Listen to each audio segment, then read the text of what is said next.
बारिश की ठंडी रात थी। पूरे मोहल्ले की बत्तियां बुझी हुई थीं। अली अपने कमरे में बैठा इम्तिहान की तैयारी कर रहा था। बाहर आंधी चल रही थी और बिजली चमकने की आवाजों से माहौल खौफनाक लग रहा था। अचानक खिड़की से तेज हवा का झोंका आया और किताबों के औराक बिखर गए। इसी लम्हे कमरे का दरवाजा आहिस्ता से खुला और माँ एक कंबल लिए अंदर आईं। बेटा, ये ओढ़ लो, कहीं ठंड न लग जाए, माँ ने मोहब्बत भरी आवाज में कहा। अली ने सर उठाकर देखा। माँ के पांव कीचड़ से भरे थे। हैरत से बोला, अम्मी, आपके पांव गीले हैं, आप कहाँ गई थीं इस वक्त? माँ मुस्कुराकर बोली, तुम्हारे लिए दूध गर्म करने गई थीं, गैस खत्म हो गई थी तो मैं पड़ोस से ले आई। अली के दिल में कुछ चुभ सा गया। वो अपनी किताब बंद करके माँ के कदमों के पास बैठ गया। माँ के पांव साफ किए और आंखों से आंसू बह निकले।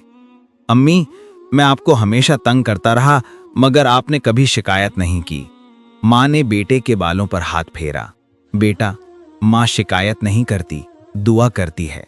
तुम कामयाब हो जाओ, बस यही मेरी जिंदगी की खुशी है।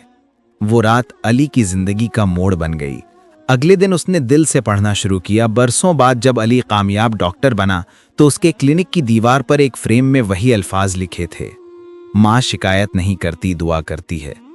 यही माँ की मोहब्बत है, खामोश, बेलूस और हमेशा साया देने वाली।